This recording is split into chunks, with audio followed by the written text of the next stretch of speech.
রাহিম মাসুমা সাহিত্য পাঠাগার, জয়নাবাদ, কুমারখালী, কুষ্টিয়া। আজকে 1 মে 2026 আমরা পাঠাগারের ভিত্তি স্থাপন করেছিলাম 2019 সালে 1 মে। আমাদের কার্যক্রম শুরু হয়। আস্তে আস্তে করে আমরা সরকারি রেজিস্ট্রেশন প্রাপ্ত হয়েছি এবং সুন্দর বসার জায়গা পেয়েছি। আমাদের পাঠাগারে পর্যাপ্ত পরিমাণ বই আছে এবং সবাইকে আসার আমন্ত্রণ জানিয়েছি। ছোট বড় সবার জন্য উন্মুক্ত এবং সবাই আসতে আমরা এতে অনেক খুশি এবং আনন্দিত।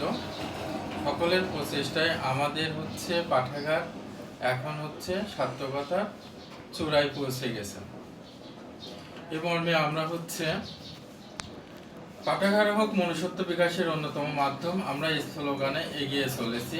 এবং শুধু আমাদের জয়নাবাদের মধ্যে ভিত্তি স্থাপন করেছি এমনটা নয়, আমরা আমাদের আশেপাশে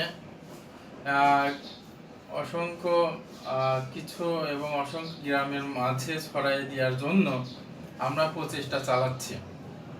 সেই সঙ্গে আমরা গত বছরে আমরা কুষ্টিয়া, শিলাইদা, সুলতানপুর, লাইনি বটতলা, মীর মোশাররফ হোসেন এবং সাঁওতাল স্কুল, বিভিন্ন স্কুলের স্টুডেন্ট এবং শিক্ষকদের নিয়ে আমরা এই পাঠাগারকে যাতে সকলের মাঝে বিস্তার করে এবং সকলের মাঝে পৌঁছে দেওয়া যায় সেই প্রসঙ্গে আমরা কাজ করছি।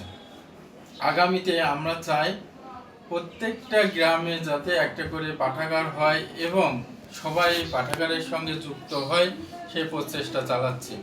ছাত্রছাত্রীরা এবং যারা বর্তমান ছাত্র এবং ছাত্রী নাই এবং যারা ছোট বড় সবাইকে নিয়ে আমরা পাঠাগারে বসতে চাই। আমরা চাই সকলে যাতে বইমুখী হোক, শুধু পাঠ্যপুস্তক নয়, গল্পের বই, ধর্মীয় বই, বিভিন্ন ছড়া, উপন্যাস, মানে আমরা এই বইমুখ থেকে মুখ ফিরাইয়ে নিছি। আমরা যাতে বইমুখী হই সে প্রচেষ্টা আমরা চালাচ্ছি। আমাদের শ্রদ্ধেয় স্যার মোহাম্মদ বাশিরুল ইসলাম লাবলু আমাদের নেতৃত্ব দিয়েছেন এবং তার এই নেতৃত্ব মাধ্যমে আমরা সারা গ্রামের মধ্যে ছড়াই যেতে চাই। ধন্যবাদ। সবাই ভালো থাকবেন, আমাদের জন্য দোয়া রাখবেন। আসসালামু আলাইকুম।